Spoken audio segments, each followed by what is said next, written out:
안녕하세요. 찰리브라입니다. 우리는 아침에 일어나서 코인 가격을 먼저 확인하고 코인 가격이 올라가 있지 않으면 일단 하루가 우울합니다. 근데 이런 와중에 어저께 물론 제롬팔 연준 의장이 이제 한마디에서 그런 여파가 한동안, 그리고 가장 중요한 건 FTX 파산 사건에 관한 정리 내용이 완전하게 나오기 전까지는 시장 장세가 이럴 거라는 걸 아마 여러분들이 이미 알고 계실 거지만, 막상 이제 숫자를 보면 그죠? 이 부정적인 어떤 그런 것들이 우리의 멘탈을 흔드는 거는 분명히 기정사실이에요. 그리고 또 요즘에 부정적인 뉴스들이 많이 나오잖아요. 이런 와중에 담비아도 같은 뉴스가 하나 나왔어요. 어저께 아마 오후에 나왔을 텐데, 부동산 암호화폐도 카카오페이에서 관리한다. 이 뉴스를 보면서 진짜 많은 생각을 하게 됐거든요. 저 같은 경우는.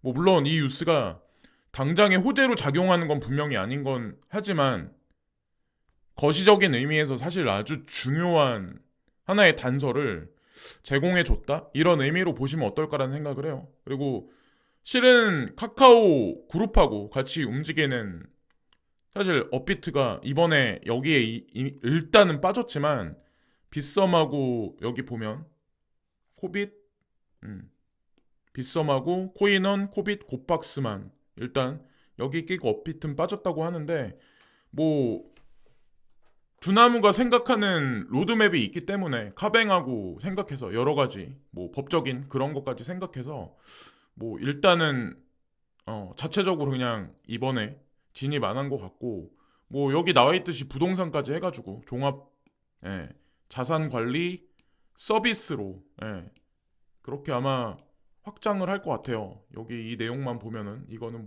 따로 기사를 찾아서 이제 보시면은 좀 좋을 것 같고, 제가 오늘도 이제 지나가면서 한마디 말씀을 드리려고 하는데, 2019년 11월 7일 날 벌써 이미 여기 보시면은 카카오, 삼성, 보험 전략, 알리페이 보면 보인다라고 여기 나오는데, 무슨 얘기가 나오냐면 이미 이때서부터, 자, 중국의 알리페이, 알리바바, 엔트파이낸셜이 이미, 예, 같이 카카오페이 대주주 알리페이 블록체인 활용 상품 노하우, 이미 이때서부터 블록체인을 사용을 했었던 거예요.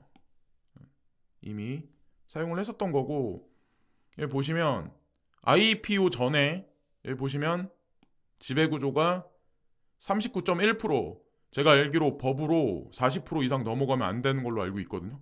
그래서 의도적으로 이렇게 해놨는데, 네.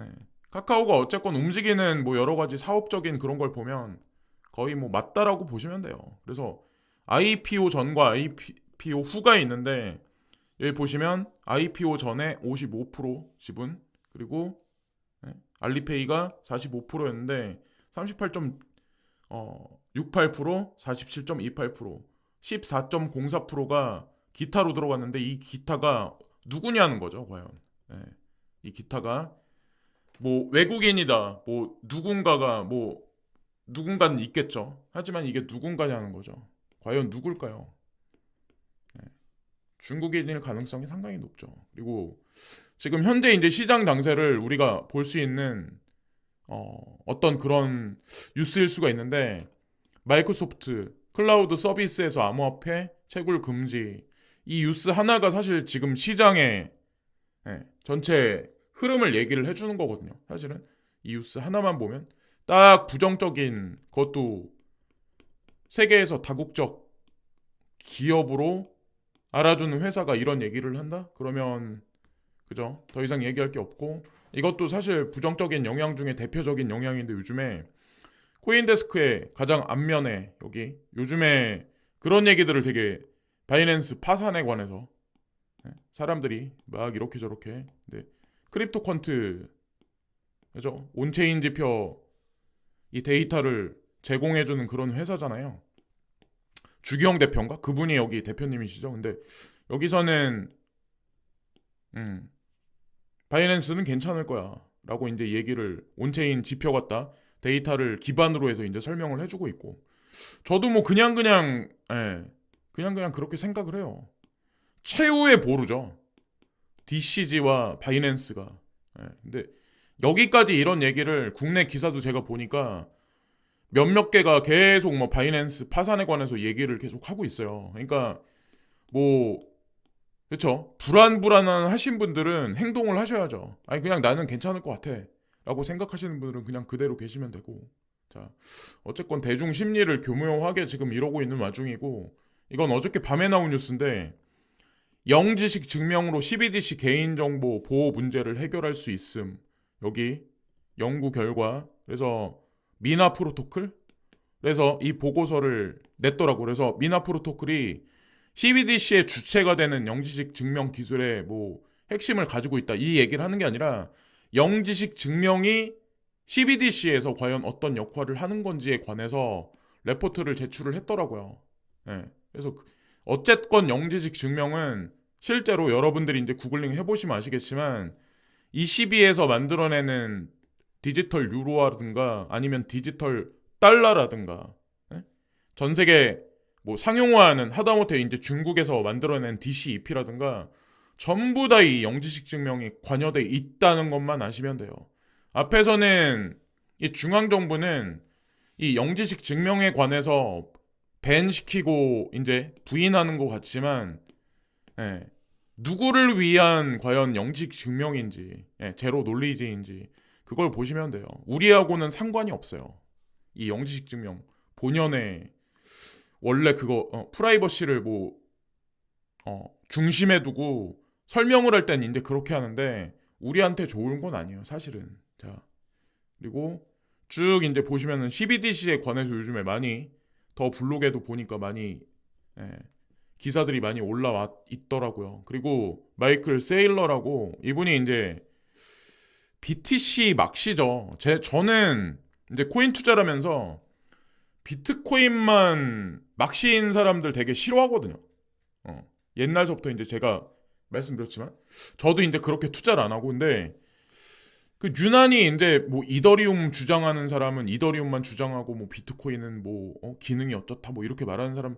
그래서 비트와 이더에 요즘에 사람들이 말도 많고 탈도 많은데 이 친구는 이 친구만이 가지고 있는 고유의 그게 있는 거고, 이더는 이더만의 고유의 그게 또 있는 거고. 그리고 이분이 이제 주장하는 바가 이제 지분 증명으로 프로토콜은 깨지기 쉬운 설계로 인해 본질적으로 불안정하다. 그래서 포에서 포스로 넘어가면서 이런 말씀을 하시는데, 이 포스로 넘어가면서 포 성격을 잃는 거를 ETC가 받쳐주는 ETH와 ETC의 상호 보완적인 협력이 지금도 지속적으로 있고, 비탈릭 부텔린이 그거를 향후에도 지속한다, 뭐 그런 어떤 교류에 관해서 언급을 레딧이나 이런 데서 언급을 자주 한 적이 있었거든요. 그래서 그냥 너무 좀 편파적인 게 아닌가. 마이클 세일러가 이번에 이런 발언을 한 거는 뭐 이런 이면에 있는 것까지 다 알면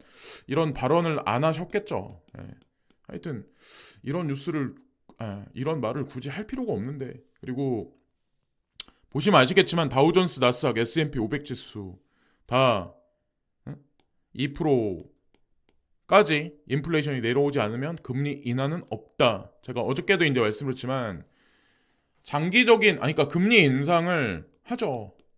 5.1%까지 한다는 그런 얘기했는데, 중요한 건 이제 여기서 동결 기간이 있을 거고, 다시 금리 동결 기간이 끝나면 금리 인하 구간이 올 거예요. 예. 스텔라에 관해서 우크라이나 분쟁 뭐 피해자를 위한 국제 구조 위원회 현금 기반 뭐 인도적 지원 뭐 이렇게 이게 나오는데, 이러면 우리가 XLM만 와 막 이럴 수 있는데, 이 글의 사실은 핵심은 뭐냐면 이 친구입니다. USDC. 제가 봤을 때 미국에서 이미 USDC를 CBDC로 이미 어느 정도 올려놓은 것 같은데, 제가 느낌상 봤을 때는 지나가는 김에 이제 말씀드리는 거고, 연준 따라서 유로존 영국도 오늘 기준 금리 0.5% 올릴 듯 뭐 이런 얘기가 나왔어요. 그래서 미국도 마찬가지지만 특히나 유로존하고 영국은 에너지 문제 때문에 인플레이션이 극악으로 치솟아 있는 현재 상황인데, 경기는 꺼져가고 있는 상황에서 금리만 지속적으로 계속 이렇게 올린다고 해서 인플레이션이 확 사그러들까요? 떨어질까요? 의도적이라는 거죠, 분명히. 예. 경제를 그냥 꺼트리기 위한 의도가 분명히 이면에는 있다는 거죠. 그럼 왜 이러냐라고 이제 저한테 아마 질문을 하실 거예요. 그러면 여기 그 유로존이나 라가르드 총재나 아니면 영국 중앙은행 총재한테 한번 물어봐 보세요. 이 사람들이 왜 이렇게 하나? 예.